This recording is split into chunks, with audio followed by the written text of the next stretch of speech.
Welcome to the Moonshine Moonshot series. Today we are going to be talking to you about outreach. What is outreach? Hi, Sue. Hi, Mike. Well, the reason I'd like to talk about outreach today is because I think it's an often pretty missed and misunderstood part of impact filmmaking. Yeah, I think it's more important to all filmmaking as we go forward, actually, because more and more films are designed to do something, to activate the audience and get some kind of outcome. And to do that, we need to reach beyond traditional distribution.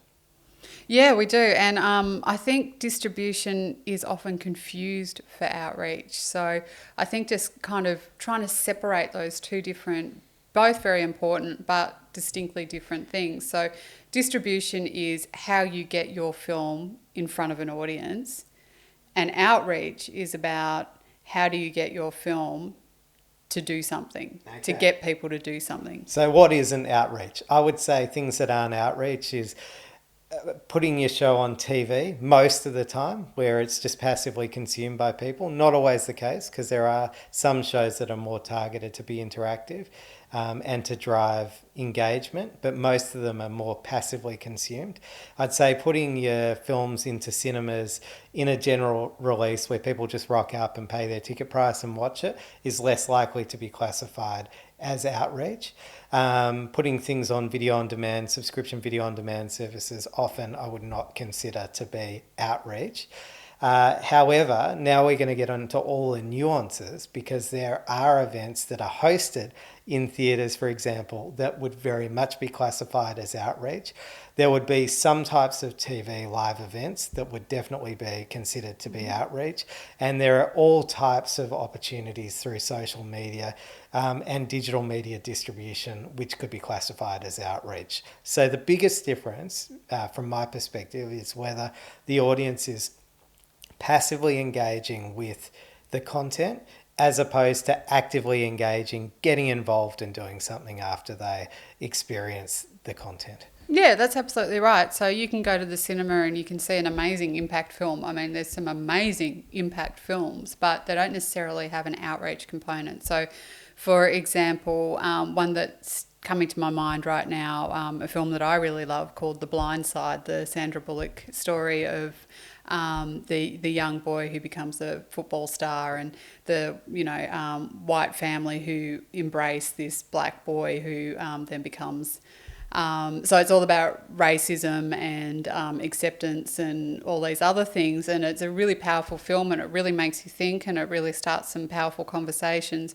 But I saw it as a film on television, so it wasn't an outreach film.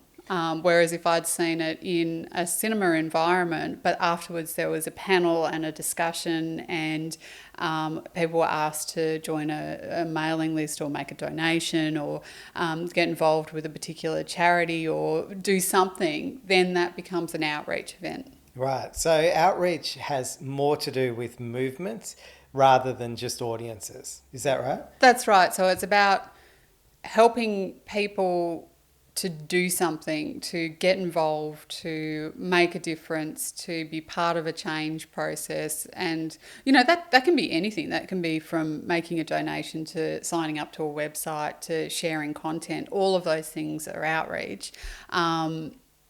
But it's active participation. Usually it's tied to communities as well. So either you're being invited to become part of a community, or a community is putting on the event, even if it's an online event, or sometimes a TV event, or an event at a theatre. Or you're being asked to support a community. Yes, that's right. So normally this idea of outreach goes with community, which often goes with this idea of a movement, people getting together to make something happen.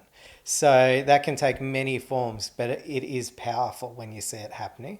And it would be quite distinctly different from distribution in terms of your budget, for example. Yeah, that's right. And so you can have a really powerful film, but it maybe only is shown to a local community, and then it's got a huge outreach campaign, and maybe it's just simply designed fund a local sports team to get their next season funded or whatever it is. It doesn't have to be a huge global kind of a thing. It can be very localized. It can be very specific. And then that outreach has a really meaningful impact that you can see. Or it can be a really big global thing that you're getting huge amounts of audiences engaged and you're getting a lot of different groups and community groups and they're all working together to make change within their local communities. I remember back in around 2013, we were working with an amazing group called Common Ground Canberra, who had identified a big issue with homelessness in Canberra and that there was an insufficient amount of housing for homeless people in that city. And they engaged us to make a series of short films, 3 I think there were, that were really designed to raise awareness around this issue. But beyond, so in terms of the distribution, raising awareness bit, these films were showed online, made available online, and also showed at film festivals, short film festivals. But then the outreach kicked in, and the outreach involved doing things like taking these films and screening them at Parliament House in Canberra, Australia. It's the capital city of Australia. Inviting people who are in the film, so homeless people, to come into that seat of power, to also be part of the event screening, to be recognised and also have their voices be heard at that event. And there were many other sort of fundraising and community style events that happened around these films that had been produced. And the outcome was fantastic because this group was successful in raising, I think it was over $50 million to actually build, a brand new affordable housing complex, where some of these people could rebuild their lives, come out of chronic homelessness and rough sleeping and couch surfing, and actually get into a safe, supported environment where they could, sort of start over, get a fresh start. So that to me is like an example of outreach.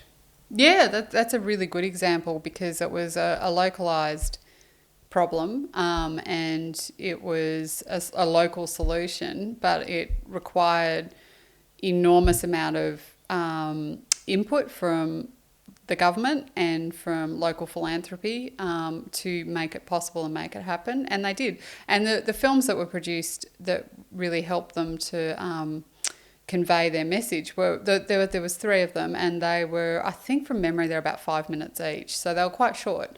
So the screenings for those were quite short screenings, but they had huge impact.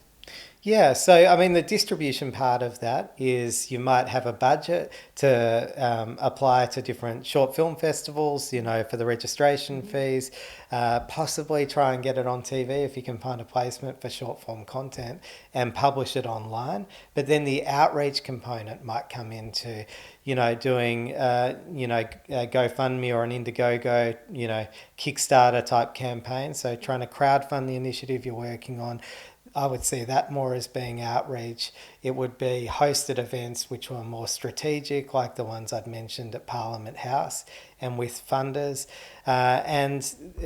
So for that, you need a sort of different budget in terms of being dedicated to putting on events, an event coordinator perhaps, and, supporting those films getting out there into the community, engaging the community. Yeah, so I think that's a really good example, and so outreach, I hope we've got that across in everything we've talked about, that outreach is not about distribution. Outreach is what you do to get the audience engaged and doing something after they've seen the film content that you've produced. Yeah, that's right. And I think you need both. You need great distribution, you need great reach, because that's ultimately can do a lot of good and can shift consciousness and can help people look at things in a different way. The broader the better, really, if you're trying to make an impact.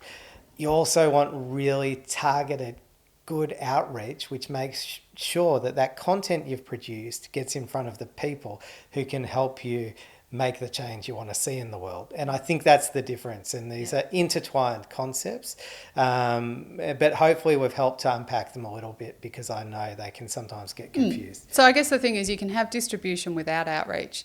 Yes. But you can't really have outreach without distribution. That's right. So when you're planning your production and you're planning your budget, if you're planning to do outreach, make sure that you have budgeted for it, because it can be a lot more expensive than you realise, because hosting events and creating the materials that you need for people to make donations, for people to get involved, whatever those activities are, and the manpower to make it all happen, you do need to factor it in.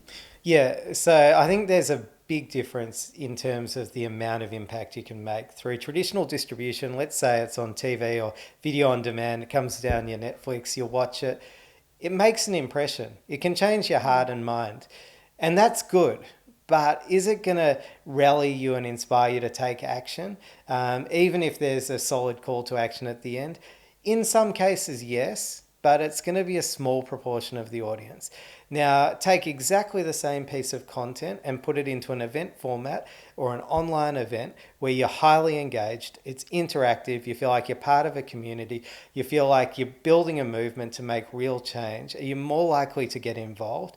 From my experience, many more people are likely to get involved, which makes your impact potentially bigger. Mm-hmm. And you can be, really strategic and selective about who you invite to those events, so that you can make sure the people who have the power in whatever it is that you're working on can be engaged, can be inspired, and be encouraged to do something really useful. So if you're wanting to create an outreach campaign or do more work on your films to be able to develop an outreach component to them, we've got a lot of experience in this. We're very happy to share more. We just kind of need to know what you need to know. So once you've listened to this, if you've got ideas or questions, please just get in touch. Yeah, and I think if you're going along that train of thought, it'd be really good to watch the episode around strategic communications planning, because I think that takes in a lot of this. It brings together the story and the mission, and will give you lots of great ideas about what could I do with outreach? How could this be utilised? So that might be useful as well. So I'll put those links in the notes below the video. All right. Well, thanks for tuning in. We'll see you next time. Bye.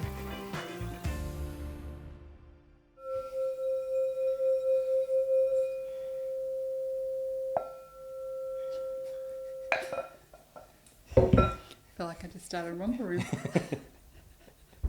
Welcome to the mood.